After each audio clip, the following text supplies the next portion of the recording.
Bonjour à tous, ici François Villers pour les TPAP, donc petit module d'After Effects décomposé en deux temps. Dans un premier temps, nous allons voir comment importer la vidéo que vous avez réalisée dans After Effects. Donc en 1, vous allez devoir créer une nouvelle composition. Attention au format, il aurait été reprécisé par Monsieur Istas normalement, et attention à la cadence, au nombre d'images par seconde, au framerate ici. Normalement, vous serez en 25. Donc, j'ai mon document que je peux créer, donc j'appuie sur OK simplement, et je vais importer la vidéo. Donc ici, au niveau de la vidéo, je rappelle que l'objectif est d'intégrer dans la vidéo un élément en 3D que vous aurez réalisé. Donc, pour ce faire, il est possible que la vidéo que vous avez faite ne convienne pas à la technique que l'on va voir ici, à savoir du tracking de caméra pour repérer la 3D dans la vidéo et pour y intégrer l'objet. Donc ce sera un peu au cas par cas en fonction des images que vous aurez tournées. Donc j'ai importé le fichier. Dans la vidéo qui est ici, vous allez vite comprendre, on sent bien le mouvement caméra et on sent bien la 3D dans l'image. À noter que j'ai deux vidéos, une avec une plus grosse résolution, une avec une résolution plus petite. Pour ne pas perdre de temps, je vais travailler avec une résolution plus basse. Donc si vous avez euh, plusieurs vidéos, enfin si vous avez une grosse vidéo, pardon, n'hésitez pas à la repasser dans Premiere ou dans un convertisseur en ligne pour réduire le poids.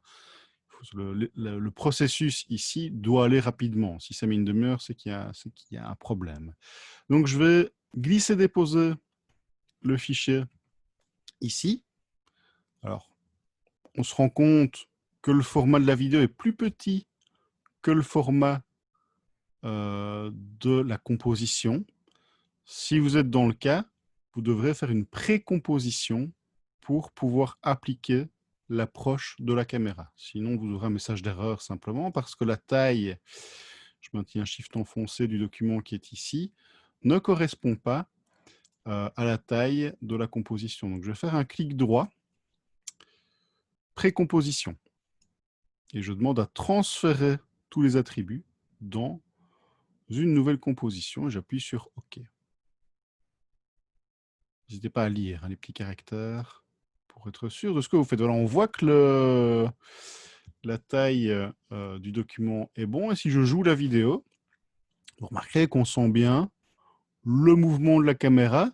C'est du caviar, on sent bien les plans, on a des contrastes en termes de couleurs, donc l'approche caméra va fonctionner très bien toute seule du premier coup. Il y a certaines vidéos avec lesquelles ça ne fonctionne pas. Euh, En fonction de la vidéo, on peut à ce moment-là soit positionner l'objet 3D manuellement et pourquoi pas l'animer à la main. C'est possible aussi, bien que plus délicat, ou bien traquer autrement la vidéo. Donc, approche caméra. Voilà, il lance l'analyse de la vidéo. Vous remarquerez au niveau des petits chiffres là en haut à gauche que ça avance très vite. Donc, je vous le disais tout à l'heure, si vous voyez que c'est trop long, trop lent, changer de... Tiens, je vais peut-être trop réduit ici, non. Changer de... Enfin, faites autrement. Mettez, pardon, une vidéo plus optimisée. Excusez-moi, c'est la fatigue. Donc ici, je vais rendre les points de suivi. Je pensais qu'il avait fini. Donc les points de suivi, vous allez voir un nuage de points qui va apparaître. Et grâce à ce nuage de points, on va pouvoir créer un élément invisible qui s'appelle un objet nul sur la vidéo.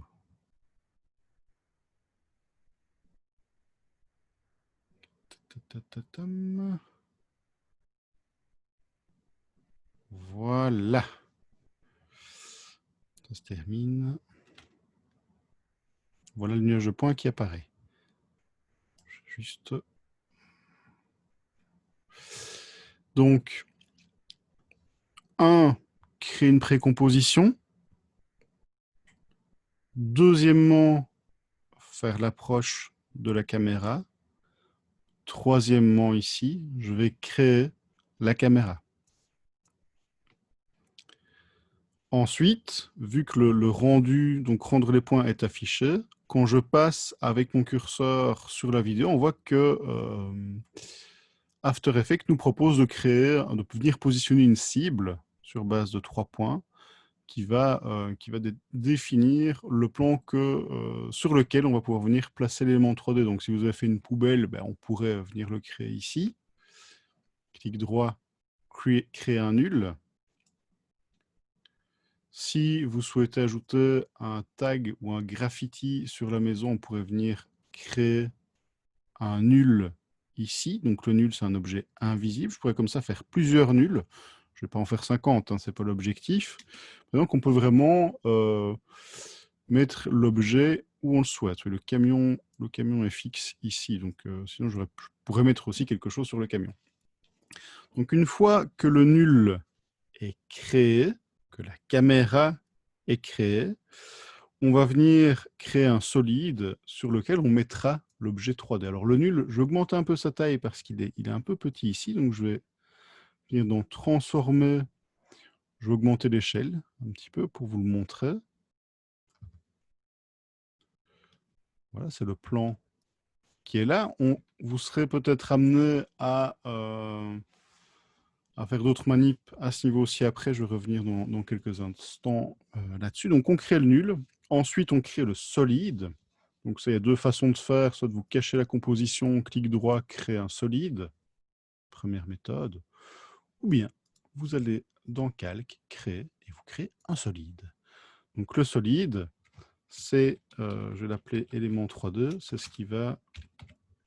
C'est le plan par lequel on va venir intégrer l'objet 3D. Donc, une fois que le solide est créé, vous faites un clic droit sur votre solide. On va venir dans les effets, vidéo copilote, éléments. Donc là, j'ai élément 3D qui est mis ici. Je ne vais pas rentrer dans Scene Setup, ça permet simplement de charger un OBJ ou des objets presets d'éléments. Donc là, que vous travaillez avec Maya, 3D Max, Cinema 4D, je pense que c'est tout pour cette année-ci. Vous pourrez convertir votre fichier en OBJ. Vous pourrez aussi aller chercher des fichiers dans des banques d'images. Donc là, ce sera au cas par projet. Je vous demanderai de venir me voir pour cette étape intégration 3D. Et via cette icône-ci, on va pouvoir intégrer l'objet 3D. Maintenant, ce qu'il faut faire, c'est connecter le solide élément 3D au suivi de la caméra. Donc, je vais venir dans Groupe et je vais créer un groupe nul ici. Create, groupe nul, create. Donc là, j'ai le nul de l'élément 3D. On va simplement venir copier les positions X, Y, Z du suivi. Donc, position ici, vous faites un CTRL-C, vous venez sur position, CTRL-V. Hop, vous voyez, il a placé les axes X, Y, Z au bon endroit. L'orientation, vous pouvez copier-coller aussi. La rotation, il y a parfois des petits ajustements à faire par la suite. Donc voilà pour cette première étape. Il y a moyen de s'en mêler les pinceaux. C'est la raison pour laquelle j'ai préféré faire 2 vidéos par rapport à ceci. Si vous avez des questions, vous n'hésitez pas à m'interpeller par mail si vous voyez que ça tarde un peu ou par le Teams View que nous allons normalement utiliser pour cette formation. Donc je vous dis à très bientôt pour l'aspect élément 3D, la deuxième vidéo, et après pour vos questions. C'était François Villers. Merci.